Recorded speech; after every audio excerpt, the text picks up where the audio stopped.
পিরামিডের দেশ। সৈয়দ মুজতবা আলী। সন্ধ্যের দিকে জাহাজ সুয়েজ বন্দরে পৌঁছল। সূর্যাস্তের সঙ্গে সঙ্গে ঘন নীলাকাশ কেমন যেন সূর্যের লাল আর নীল মিলে বেগুনি রং ধারণ করছে। ভূমধ্যসাগর থেকে ১০০ মাইল পেরিয়ে আসছে মন্দ মধুর ঠান্ডা হাওয়া। সূর্য অস্ত গেল মিশর মরুভূমির পিছনে। সোনালি বালিতে সূর্যরশ্মি প্রতিফলিত হয়ে সেটা আকাশের বুকে হানা দেয় এবং ক্ষণে ক্ষণে সেখানকার রং বদলাতে থাকে। তার একটা রং ঠিক চেনা, কোন জিনিসের রং সেটা বুঝতে না বুঝতে সেই রং বদলে গিয়ে অন্য জিনিসের রং ধরে ফেলে। আমরা বন্দর ছেড়ে মরুভূমিতে ঢুকে গিয়েছি। পিছনে তাকিয়ে দেখি শহরের বিজলি বাতি ক্রমেই নিষ্প্রভ হয়ে আসছে। মরুভূমির উপর চন্দ্রালোক। সে এক অদ্ভুত দৃশ্য। সেই দৃশ্য বাংলাদেশের সবুজ শ্যামলিমার মাঝখানে দেখা যায় না।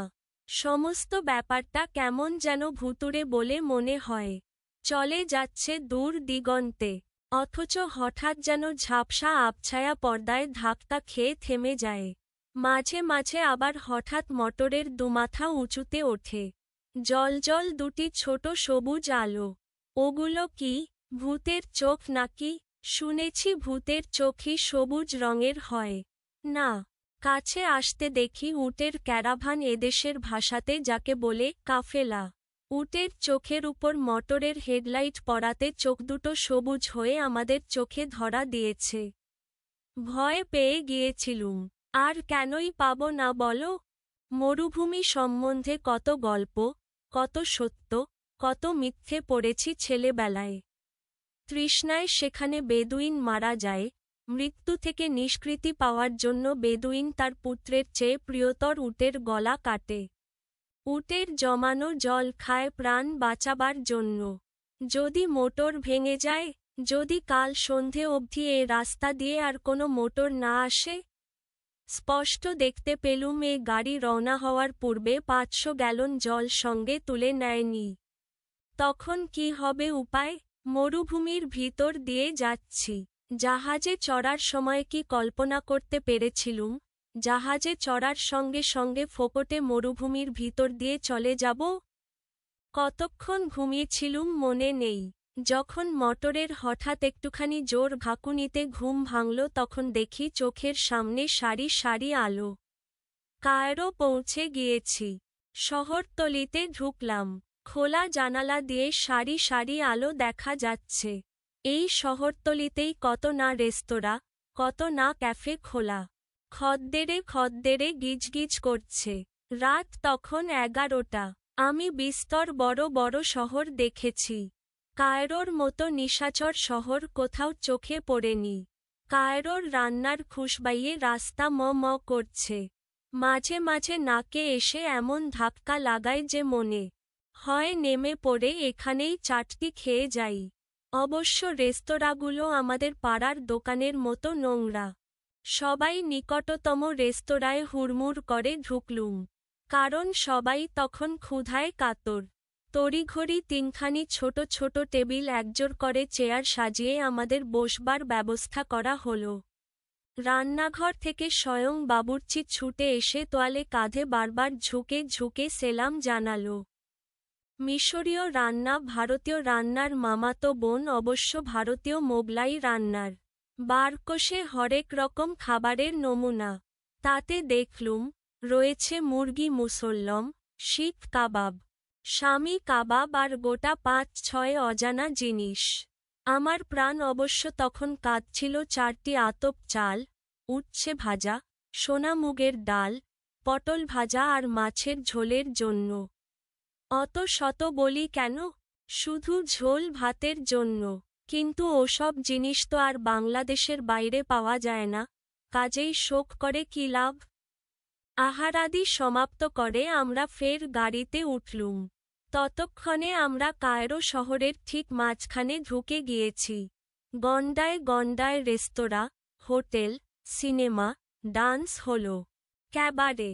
খদ্দেরে তামাম শহরটা আবজাব করছে। কত জাত বেজাতের লোক। ওই দেখ, অতি খানদানি নিগ্রো। ভেড়ার লোমের মতো কোকড়া কালো চুল, লাল লাল পুরু দুখানা ঠোঁট, বোচা নাক, ঝিনুকের মতো দাঁত আর কালো চামড়ার কি অসীম সৌন্দর্য। আমি জানি এরা তেল মাখে না, কিন্তু আহা, ওদের সর্বাঙ্গ দিয়ে যেন তেল ঝরছে। ওই দেখ, সুদানবাসী, সবাই প্রায় 6 ফুট লম্বা, আর লম্বা আলখাল্লা পড়েছে বলে মনে হয়। দৈর্ঘ্য 6 ফুটের চেয়েও বেশি। এদের রং ব্রোঞ্জের মতো। এদের ঠোঁট নিগ্রোদের মতো পুরু নয়, টকটকে লালও নয়। কায়রোতে বৃষ্টি হয় দৈবাত, তাও 2-1 ইঞ্চির বেশি নয়। তাই লোকজন সব বসেছে হোটেল ক্যাফের বারান্দায় কিংবা চাতালে।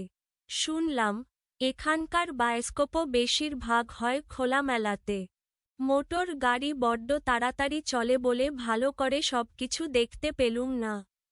কিন্তু এইবার চোখের সামনে ভেসে উঠল অতি রমণীয় এক দৃশ্য। নাইল নীল নদ, চাঁদের আলোতে দেখছি। নীলের উপর দিয়ে চলেছে মাঝারি ধরনের খোলা মহাজনী নৌকা হাওয়াতে কাত হয়ে তেকোনা পাল পেটুক ছেলের মতো পেট ফুলিয়ে দিয়ে। ভয় হয়, আর সামান্য একটুখানি জোর হাওয়া বইলেই হয় পালটা এক ঝটকায় চৌচির হয়ে যাবে, নয় নৌকাটা পিছনে ধাক্কা খেয়ে গোটা 2.5 ডিগবাজি খেয়ে নীলের অতলে তলিয়ে যাবে। এই নীলের জল দিয়ে এদেশের চাষ হয়। এই নীল তার বুকে ধরে সে চাষের ফসল মিশরের সর্বত্র পৌঁছে দেয়। Pyramid, pyramid, pyramid. চোখের সামনে দাঁড়িয়ে 3টে পিরামিড। এই 3টে পিরামিড পৃথিবীর সবচেয়ে পুরনো কীর্তিস্তম্ভ। যুগ যুগ ধরে মানুষ এদের সামনে দাঁড়িয়ে বিস্তর জল্পনা কল্পনা করেছে। দেয়ালে খোদাই এদের লিপি উদ্ধার করে এদের সম্বন্ধে পাকা খবর সংগ্রহ করার চেষ্টা করেছে। মিশরের ভিতরে বাইরে আরও পিরামিড আছে, কিন্তু গিজে অঞ্চলের যে 3টি পিরামিডের সামনে আমরা দাঁড়িয়ে, সেগুলোই ভুবন বিখ্যাত, পৃথিবীর সপ্তাশ্চর্যের অন্যতম। প্রায় 500 ফুট উঁচু বলে, না দেখে চট করে পিরামিডের উচ্চতা সম্বন্ধে ধারণা করা যায় না। এমনকি চোখের সামনে দেখেও ধারণা করা যায় না এরা ঠিক কতখানি উঁচু। চ্যাপ্টা আকারের একটা বিরাট জিনিস আস্তে আস্তে ক্ষীণ হয়ে 500 ফুট উঁচু না হয়ে যদি চোঙ্গার মতো একই সাইজ রেখে উঁচু হতো, তবে স্পষ্ট বোঝা যেত 500 ফুটের উচ্চতা কতখানি উঁচু। বোঝা যায়, দূরে চলে গেলে। গিজে এবং কায়রো ছেড়ে বহুদূরে চলে যাওয়ার পর হঠাৎ চোখে পড়ে 3টি পিরামিড সবকিছু ছাড়িয়ে, মাথা উঁচু করে দাঁড়িয়ে। তাই বোঝা যায়, এই বস্তু তৈরি করতে কেন 23 লক্ষ টুকরো পাথরের প্রয়োজন হয়েছিল। টুকরো বলতে একটু কমিয়ে বলা হলো, কারণ এর 4-5 টুকরো একত্রে করলে একখানা ছোট খাটো ইঞ্জিনের সাইজ এবং ওজন হয়। কিংবা বলতে পার, 6 ফুট উঁচু এবং 3 ফুট চওড়া করে এ পাথর দিয়ে একটা দেয়াল বানালে সে দেয়াল লম্বায় 650 মাইল হবে। সবচেয়ে বড় পিরামিডটা বানাতে নাকি 1 লক্ষ লোকের 20 বৎসর লেগেছিল। ফারাওরা, সম্রাটরা বিশ্বাস করতেন, তাদের শরীর যদি মৃত্যুর পর পচে যায় কিংবা কোনো প্রকারের আঘাতে ক্ষত হয়, তবে তারা পরলোকে অনন্ত জীবন পাবেন না। তাই মৃত্যুর পর দেহকে মমি বানিয়ে সেটাকে এমন একটা শক্ত পিরামিডের ভিতর রাখা হতো যে, তার ভিতর ঢুকে কেউ যেন মমিকে ছুঁতে পর্যন্ত না পারে। নিদ্রিতের চোখে যে রকম পড়ে, আমার চোখে ঠিক তেমনি এসে পড়ল পশ্চিমাকাশ থেকে চন্দ্রাস্তের রক্তচ্ছটা আর পূর্বাকাশ থেকে নব অরুণোদয়ের পূর্বাভাস। রাস্তা ক্রমেই সরু হয়ে আসছে। রাস্তার দুদিকে দোকানপাট এখনো বন্ধ। 2-একটা কফির দোকান খুলি খুলি করছে। ফুটপাতে লোহার চেয়ারের উপর পদ্মাসনে বসে 2-4টি সুদানি দারোয়ান তসবি জপছে। খবরের কাগজগুলোর দোকানের সামনে অল্প একটু ভিড়। তরল অন্ধকার সরল আলোর জন্য ক্রমেই জায়গা করে দিচ্ছে। আধো ঘুমে আধো জাগরণে জড়ানো হয়ে সব কিছুই যেন কিছু কিছু দেখা হলো। সবচেয়ে সুন্দর দেখাচ্ছিল মসজিদের মিনারগুলোকে। এদের বহু মিনার দাঁড়িয়ে আছে আল্লাহর নামাজের ঘর মসজিদের উপর। মসজিদে যে নিপুণ মোলায়েম কারুকার্য আছে সেরকম করবার মতো হাত আজকের দিনে কারো নেই। প্রকৃতির গড়া নীল আর মানুষের গড়া পিরামিডের পরেই মিশরের মসজিদ ভুবন বিখ্যাত এবং সৌন্দর্যে অতুলনীয়। পৃথিবীর বহু সমজদার শুধু এই মসজিদগুলোকেই প্রাণভরে দেখবার জন্য ৭ সমুদ্র ১৩ নদী পেরিয়ে কায়রোতে আসেন। সংক্ষেপিত ও পরিমার্জিত, শব্দার্থ ও টিকা, নিষ্প্রভ, দীপ্তিহীন, নিস্তেজ, ভুতুড়ে, ভূত প্রেত সম্পর্কিত, রহস্যময়, ক্যারাভান, কাফেলা, বেদুইন, আরবের একটি যাযাবর জাতি, নিষ্কৃতি, নিস্তার, রেহাই, অব্যাহতি, ফোকটে, ফাঁকতালে, রেস্তোরাঁ, হোটেল বিশেষ, হুড়মুড়, ঠেলাঠেলি করে ঢোকা বা বের হওয়ার ভাব নির্দেশক, বারকোশ, কাষ্ঠনির্মিত কানা উঁচু বড় থালা, গণ্ডা, ৪টি, ক্যাবারে, নাচঘরে, তামাম, সমস্ত, পুরো, আবজাব, গিজগিজ, ঠাসাঠাসি, জাত বেজাত, নানা জাতি, খানদানি, বংশমর্যাদাযুক্ত, অভিজাত, উচ্চবংশীয়, আলখাল্লা, লম্বা ঢিলা জামা বিশেষ, দৈবাত, সহসা, হঠাৎ, অতি রমণীয়, খুব সুন্দর, কীর্তিস্তম্ভ, মহৎ অবদান স্মরণে নির্মিত সৌধ, মমি, কৃত্রিমভাবে সংরক্ষিত মৃতদেহ, চন্দ্রাস্ত, চাঁদের অস্ত যাওয়া, অরুণোদয়, সূর্যের উদয়, পূর্বাভাস, ভাবী ঘটনার সংকেত, যা ঘটবে তার সংকেত, পাঠের উদ্দেশ্য, শিক্ষার্থীদের ভ্রমণে আগ্রহী করে তোলা এবং অন্য দেশের ইতিহাস সংস্কৃতি সম্পর্কে জানানো। পাঠ পরিচিতি। বিশ্বের প্রাচীনতম সভ্যতাগুলোর মধ্যে একটি হচ্ছে মিশর। প্রাচীন কাল থেকে মিশরের নীল নদকে ঘিরে গড়ে উঠেছিল ওই সভ্যতা। মিশরের আবহাওয়া শুষ্ক বলে ওই সভ্যতার অনেক নিদর্শন কালের কবলে হারিয়ে যায়নি। উত্তর পূর্ব আফ্রিকার এই দেশটির বিশেষ করে কায়রো শহরের পরিচয় তুলে ধরা হয়েছে পঠিত রচনায়। রচনাটি সৈয়দ মুজতবা আলীর জলে ডাঙায় গ্রন্থ থেকে সংক্ষিপ্ত ও পরিমার্জন করে সংকলন করা হয়েছে। এই রচনায় এসেছে চারদিকে মরুভূমি ঘেরা ঐতিহাসিক কায়রো শহর, কায়রোর অদূরে গিজে অঞ্চলে অবস্থিত পিরামিড ও মিশরের ভুবন বিখ্যাত মসজিদের প্রসঙ্গ। এসবের আকর্ষণে সারা বিশ্বের পর্যটকরা ছুটে যায় কায়রো অভিমুখে। কায়রো শহর আলোয় ভরে যায় রাতের বেলায়। রেস্তোরাঁগুলো থেকে ভেসে আসা নানা রকম খাবার দাবারের সুগন্ধ বাড়িয়ে দেয় পথচারীদের ক্ষুধা। অদূরেই গিজে শহরে রয়েছে প্রাচীন মিশরীয় সভ্যতার আকর্ষণ ও পৃথিবীর সপ্ত আশ্চর্যের একটি মিশরের পিরামিড। পিরামিড নির্মিত হয়েছিল মিশরের প্রাচীন সম্রাট ফারাওদের মৃতদেহ মমি হিসেবে কবরস্থ করে রাখার জন্য। পাথরের চাই দিয়ে তৈরি বিশালাকার সমাধিস্তম্ভ এটি। নীলনদ আর পিরামিডের পরেই মিশরের অতুলনীয় আকর্ষণ হচ্ছে সেখানকার ভুবন বিখ্যাত অপূর্ব সৌন্দর্যের মসজিদগুলো। এসবের টানেই সমজদার আর ভ্রমণপিপাসু মানুষ ছুটে যায় মিশরে। লেখক পরিচিতি। বাংলা সাহিত্যের অন্যতম শ্রেষ্ঠ রম্য রচনা ও অনন্য গদ্যশৈলীর স্রষ্টা সৈয়দ মুজতবা আলী। তার জন্ম আসামের করিমগঞ্জে ১৯০৪ সালে। রবীন্দ্রনাথের স্নেহসান্নিধ্যে ৫ বছর লেখাপড়ার পর তিনি শান্তিনিকেতন থেকে স্নাতক হন।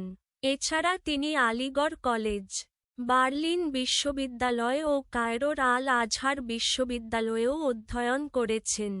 মূলত রম্য রচয়িতা হিসেবে বাংলা সাহিত্যে খ্যাত এই লেখকের উল্লেখযোগ্য গ্রন্থগুলো হচ্ছে শবনম, দেশে বিদেশে, পঞ্চতন্ত্র, চাচা কাহিনী, জলে ডাঙায়। তিনি ১৯৭৪ সালে মৃত্যুবরণ করেন। কর্ম অনুশীলন। নীল নদ আর পিরামিডের দেশ ভ্রমণের একটি দৃশ্যচিত্র অঙ্কন করো। নিচের নির্দেশনা অনুসরণ করে নীল নদ আর পিরামিডের দেশ ভ্রমণের একটি সুন্দর দৃশ্যচিত্র অঙ্কন করা যেতে পারে। দৃশ্যচিত্রের পরিকল্পনা। ১. পটভূমি, ব্যাকগ্রাউন্ড। আকাশে সন্ধ্যা বা ভোরের আবহ, এক পাশে হালকা বেগুনি ও নীল, অন্য পাশে কমলা লাল আভা। পূর্ব বা পশ্চিম দিগন্তে সূর্যাস্ত, অরুণোদয়ের আভাস দেখানো যেতে পারে। ২. নীল নদ। ছবির মাঝখান দিয়ে আঁকাবাঁকা নীল নদ প্রবাহিত হবে। নদীর ওপর ১-২টি খোলা নৌকা, তেকোনা পাল ফুলে আছে বাতাসে। পানিতে চাঁদের বা আলোর প্রতিফলন দেখালে দৃশ্য আরও জীবন্ত হবে। ৩. পিরামিড। নদীর এক পাশে দূরে ৩টি বিশাল পিরামিড, একটি বড়, দুটি তুলনামূলক ছোট। বালুরঙা ছায়া ও আলো আধারের ব্যবহার করলে উচ্চতা ও গভীরতা বোঝানো যাবে। পিরামিডের পেছনে মরুভূমির বিস্তৃত বালিয়াড়ি। ৪. মরুভূমি ও কাফেলা। মরুভূমির পথে উটের কাফেলা, ক্যারাভান, আঁকা যেতে পারে। উটের চোখে আলো পড়ার আভাস দিতে ছোট সবুজ বিন্দু ব্যবহার করা যেতে পারে। ৫. কায়রো শহরের আভাস। দূরে শহরের দিকটায় ছোট ছোট আলোর বিন্দু, রাস্তার বাতি ও ভবনের আলো। ১-২টি মসজিদের মিনার আঁকলে ঐতিহাসিক আবহ সম্পূর্ণ হবে। ৬. রং ব্যবহারের পরামর্শ। বালি, হালকা হলুদ ও বাদামি। নদী, গাঢ় ও হালকা নীল। আকাশ, নীল, বেগুনি, কমলা। আলো, সাদা ও হলুদ। এইভাবে আঁকলে ছবিতে একসঙ্গে প্রকৃতির সৃষ্টি, নীল নদ, ও মানুষের সৃষ্টি, পিরামিড ও শহর, দুটোরই সৌন্দর্য ফুটে উঠবে। খ. ৩০০ শব্দের মধ্যে তোমার ব্যক্তিগত ভ্রমণের অভিজ্ঞতা লেখো। আমার ব্যক্তিগত ভ্রমণের অভিজ্ঞতাগুলোর মধ্যে সবচেয়ে স্মরণীয় একটি হল কক্সবাজার ভ্রমণ। ছোটবেলা থেকেই সমুদ্র দেখার প্রবল আগ্রহ ছিল। অবশেষে এক শীতের ছুটিতে পরিবারের সঙ্গে কক্সবাজার যাওয়ার সুযোগ হয়। ভোরবেলা বাসে রওনা দিয়ে দীর্ঘ পথ পাড়ি দিয়ে যখন সমুদ্রের কাছে পৌঁছালাম, তখন মনটা অজানা আনন্দে ভরে উঠেছিল। হোটেলে ব্যাগ রেখে ছুটে গেলাম সমুদ্র সৈকতে।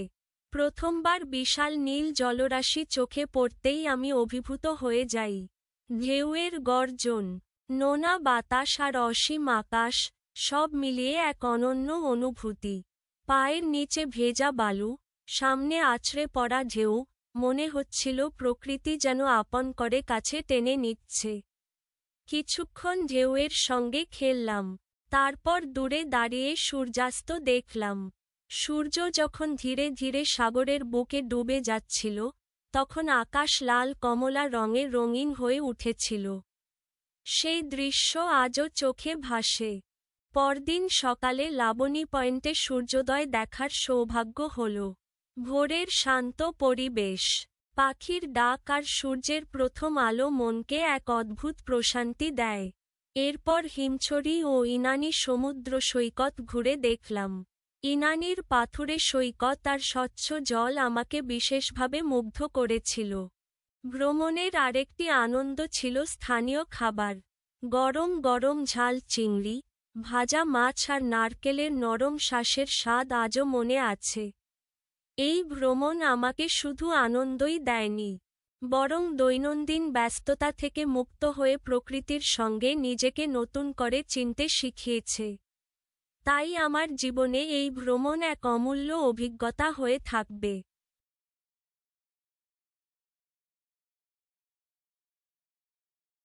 নমুনা প্রশ্ন, বহু নির্বাচনী প্রশ্ন। ১. কোন দেশকে পিরামিডের দেশ বলা হয়? ঘ. মিশর। ২. সৈয়দ মুজতবা আলী কায়রোকে নিশাচর শহর বলেছেন কারণ ঘ. রেস্তোরাঁ, ক্যাফেগুলো খদ্দেরে গিজগিজ করে। ব্যাখ্যা সংক্ষেপে, কায়রো শহরে রাতের বেলায় রেস্তোরাঁ, ক্যাফে, হোটেল ও নানা বিনোদনকেন্দ্র খোলা থাকে এবং মানুষে গিজগিজ করে, এই কারণে লেখক একে নিশাচর শহর বলেছেন। উদ্দীপকটি পড়ে ৩ ও ৪ নম্বর প্রশ্নের উত্তর দাও। বাংলাদেশের কুয়াকাটার নয়নাভিরাম দৃশ্য দেখে সকলেই মুগ্ধ হয়। এর সূর্যোদয়ের অপরূপ সৌন্দর্য, উষার আকাশ, আকাশের নজরকাড়া রং যেমন মন ছুঁয়ে যায়, তেমনি সূর্যাস্তের মোহময় বর্ণিল রূপও হাতছানি দিয়ে ডাকে। ৩. উদ্দীপকটি নীল নদ আর পিরামিডের দেশ ভ্রমণ কাহিনীর সাথে কোন দিক থেকে অধিকতর সাদৃশ্যপূর্ণ? গ. সূর্যোদয় ও সূর্যাস্ত। ৪. উক্ত সাদৃশ্যপূর্ণ দিকটি মানুষের মনে আই. প্রফুল্লতা আনে, ই. ভ্রমণবিলাসী করে, ই. কল্পনাবিলাসের জন্ম দেয়। কোনটি ঠিক? ঘ. আই, ই ও ই। সৃজনশীল প্রশ্ন। ১. আমরা কয়েকজন বন্ধু গ্রীষ্মের ছুটিতে সেন্ট মার্টিন দ্বীপের উদ্দেশ্যে রওনা হলাম। উদ্দেশ্য ছিল দুচোখ ভরে প্রাকৃতিক দৃশ্য উপভোগ করা। ঢাকা থেকে চট্টগ্রাম, আবার সেখান থেকে কক্সবাজার গেলাম, সেখান থেকে সেন্ট মার্টিন। কি অপূর্ব দৃশ্য আর সৌন্দর্যের মাখামাখি! কোরাল পাথরের ছড়াছড়ি সেন্ট মার্টিনের এক বিশাল অহংকার। এছাড়াও আছে নীলপানির এক রাজপুরী, সেখানে কচ্ছপেরা অবাধে ঘুরে বেড়ায়, ডিম পাড়ে, কাকড়ারা দল বেঁধে আলপনা আঁকে। সেন্ট মার্টিনে না গেলে প্রাকৃতিক সৌন্দর্যের এই লীলাভূমি অদেখাই থেকে যেত। ক. পিরামিডের পরেই মিশরের কোনগুলোর সৌন্দর্য ভুবন বিখ্যাত? উত্তর: পিরামিডের পরেই মিশরের মসজিদগুলোর সৌন্দর্য ভুবন বিখ্যাত। খ. উটের চোখগুলো রাতের বেলা সবুজ দেখাচ্ছিল কেন? উত্তর: রাতের বেলায় গাড়ির হেডলাইটের আলো উটের চোখের ওপর পড়ায় প্রতিফলনের কারণে উটের চোখগুলো সবুজ দেখাচ্ছিল। গ. ভ্রমণকারীদের যাত্রাপথের সাথে লেখকের মিশর ভ্রমণের যে মিল খুঁজে পাওয়া যায় তা বর্ণনা করো। উত্তর: উদ্দীপকে বর্ণিত ভ্রমণকারীদের যাত্রাপথের সঙ্গে নীল নদ আর পিরামিডের দেশ রচনায় লেখকের মিশর ভ্রমণের বেশ কিছু স্পষ্ট মিল পাওয়া যায়।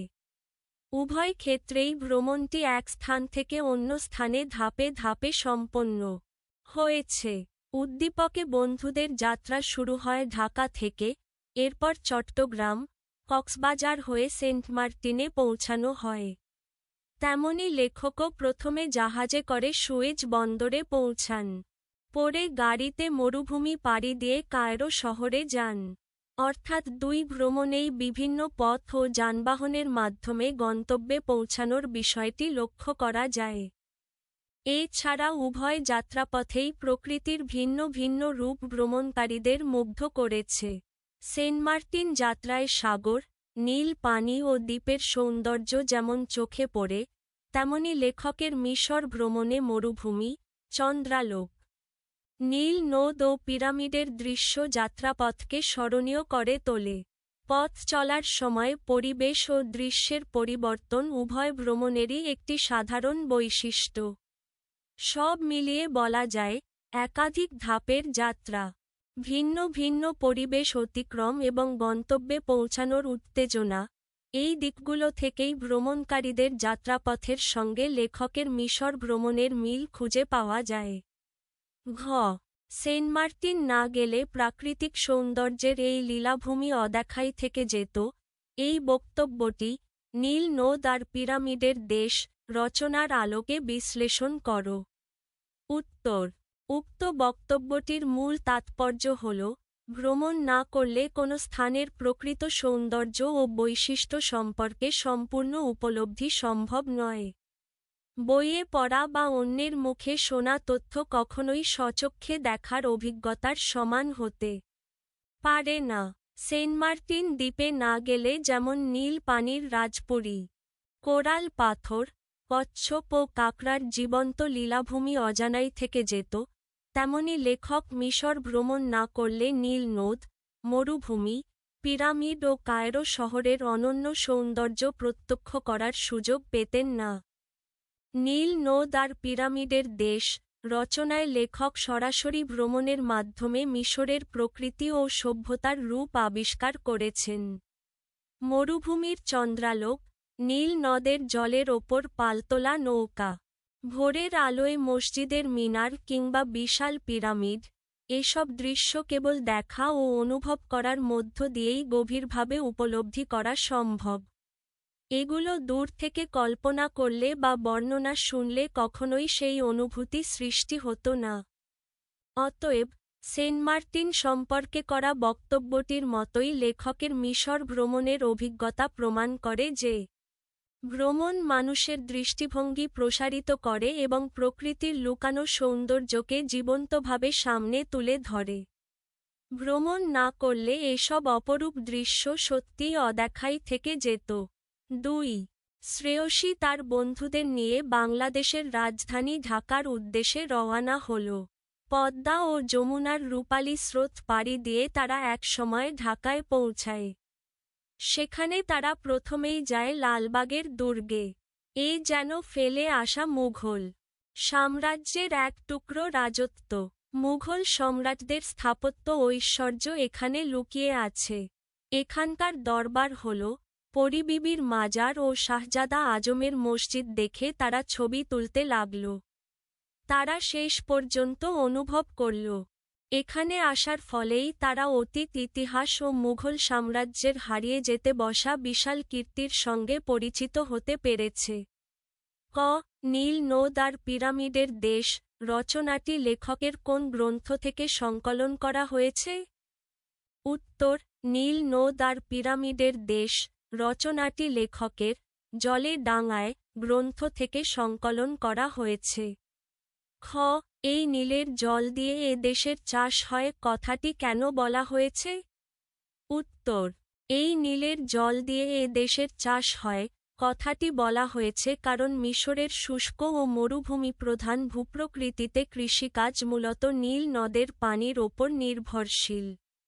নীল নদ নিয়মিত জল সরবরাহ ও পলিমাটি এনে মিশরের জমিকে উর্বর করে তোলে। ফলে এই নীল নদের জলই মিশরের কৃষি, খাদ্য উৎপাদন ও মানুষের জীবিকার প্রধান ভিত্তি। এই গুরুত্ব বোঝাতেই উক্ত কথাটি বলা হয়েছে। গ.